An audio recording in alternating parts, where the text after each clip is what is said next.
നമ്മുടെ Sreelekha IPS madam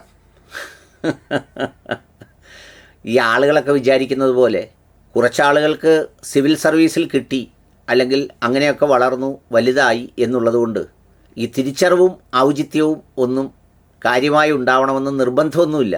അങ്ങനെ ഉള്ളവരുണ്ടാവും, ഇല്ലാത്തവരുണ്ടാവും. പിന്നെ ഈ പാദസേവ ചെയ്യുന്നതിനും മറ്റു പല കാര്യങ്ങൾക്കുമൊക്കെ നമ്മൾ സാധാരണ താഴെയുള്ള ആളുകൾ ചെയ്താൽ അതുകൊണ്ട് എന്തോ കിട്ടുന്നത്. ഇപ്പം നമ്മുടെ അടുത്ത് വന്നൊരു സാധാരണക്കാരൻ എന്തിനെങ്കിലും ഈ പാദസേവ ചെയ്താൽ നമ്മൾ ചിലപ്പോൾ 50 രൂപ കൊടുക്കും, അല്ലെങ്കിൽ 100 രൂപ കൊടുക്കും. പണ്ട് എൻ്റെ നാട്ടിലൊരു തുണിക്കച്ചവട വ്യാപാരി ഉണ്ടായിരുന്നു. അദ്ദേഹം മരണപ്പെട്ടു പോയി. അദ്ദേഹം പറഞ്ഞൊരു ക്ലാസിക് ഉദാഹരണമുണ്ട്. ഈ ഊപ്പയെ പിടിക്കുന്നവന് ഭാഗ്യം വന്നാൽ എന്ത് ഭാഗ്യം വരാനാ, 5-6 ഊപ്പയും കൂടെ കിട്ടും എന്ന് പറഞ്ഞാൽ വല വീശുമ്പോൾ കിട്ടുന്നൊരു ചെറിയ മീനാണ് ഈ ഊപ്പ എന്ന് പറയുന്നത് ഞങ്ങളുടെ നാട്ടിൽ. എന്നാൽ വലിയ അധികാരവും കോടീശ്വരന് ഭാഗ്യം വന്നാലോ അതുപോലെ ആയിരിക്കും കിട്ടുന്നത്, അല്ലേ?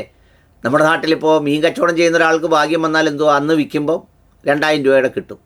അംബാനിക്കോ അദാനിക്കോ ഭാഗ്യം വന്നാലോ അതൊരു വരവല്ലേ എന്ന് പറയുന്നത് പോലെയാണിത്. IASലും IPSലും നട്ടലൊക്കെയുള്ള നല്ല ഉദ്യോഗസ്ഥരുണ്ട്, ക്രെഡിബിലിറ്റി ഉള്ളവരുണ്ട്. 2-3 കാറ്റഗറി ഉണ്ട്. ഒന്നിനോടും സന്ധി ചെയ്യാത്ത വളരെ ക്രെഡിബിലിറ്റിയുള്ള ആളുകളുണ്ട്. പണ്ടത്തെ കൊല്ലം കളക്ടറൊക്കെ ആയിരുന്ന B ശ്രീനിവാസ് സാറിനെ പോലെയുള്ള ആളുകൾ. പിന്നെ മറ്റു കുറച്ച് പേരുണ്ട്, സർക്കാരല്ലേ, നടന്നു പോകണം, രാഷ്ട്രീയമാണ്, അത്തരം യാഥാർത്ഥ്യങ്ങളോട് പൊരുത്തപ്പെട്ടു പോകണം എന്നൊക്കെ വിചാരിക്കുന്നവർ. പിന്നെ വേറൊരു വിഭാഗമുണ്ട്, എന്ത് സംഗതി ചെയ്താലും അധികാരം വിടരുത് എന്ന് ആഗ്രഹിക്കുന്നവർ.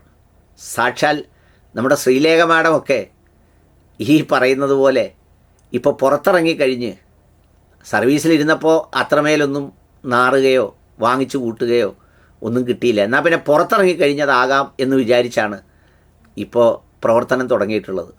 വളരെ കൗതുകകരമായൊരു കാര്യമാണ്.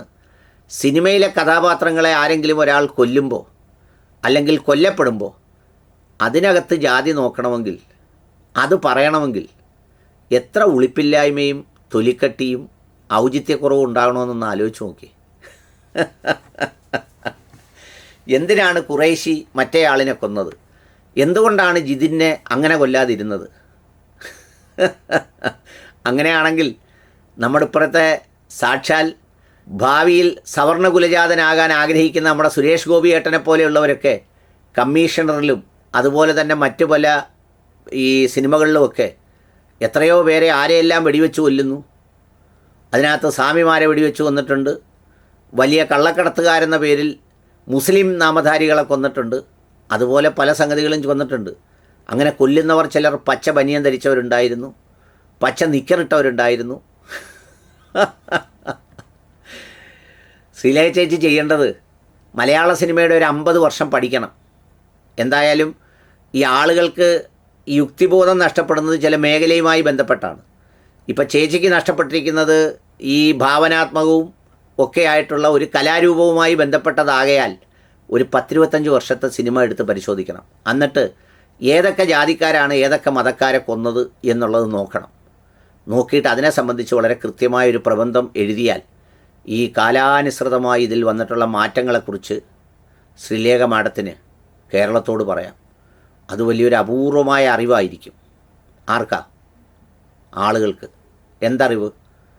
ഇത്രയൊക്കെ ഉള്ളൂ നമ്മളെന്നുള്ള അറിവ്. അതറിയിക്കുന്നതും ഒരു തലയിലെഴുത്താണ്.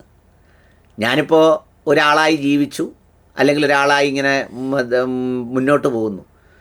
അപ്പോൾ ഞാൻ ഇത്രയേ ഉള്ളൂ എന്നും ഞാൻ ഇങ്ങനെയൊക്കെയാണ് ചിന്തിക്കുന്നതെന്നും ഇങ്ങനെ ചിന്തിക്കാൻ എനിക്ക് മാത്രമേ ലോകത്ത് കഴിയൂ എന്നും എല്ലാവരെയും അറിയിക്കണമെങ്കിൽ അവനവനെ കൊണ്ട് പറയിച്ചല്ലേ പറ്റുള്ളൂ. നമ്മുടെ അലക്സാണ്ടർ ജേക്കബ് സാറൊക്കെ ചില സംഗതിയിൽ പറയാറുണ്ടല്ലോ, ചില കള്ളൻ സ്വയം വന്ന് ഞാൻ കട്ടു എന്ന് പറഞ്ഞതുപോലെ ഇതിപ്പോൾ സ്വയം എഴുതി എല്ലാവരെയും ബോധ്യപ്പെടുത്തുകയാണ്. മാഡത്തിന് മക്കളും ബന്ധുക്കളും ഒക്കെ ഉണ്ടെന്ന് ഞാൻ വിചാരിക്കുന്നു.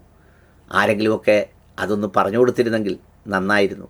കാരണം നമ്മളുമൊക്കെ ഒരു കാലത്ത് ആദ്യത്തെ വനിതാ IPS ഉദ്യോഗസ്ഥ എന്ന പേരിലൊക്കെ ആവേശം കൊള്ളുകയും പലയിടത്തും പരാമർശിച്ച് പ്രസംഗിക്കുകയും ഒക്കെ ചെയ്തിട്ടുള്ളതാണ്.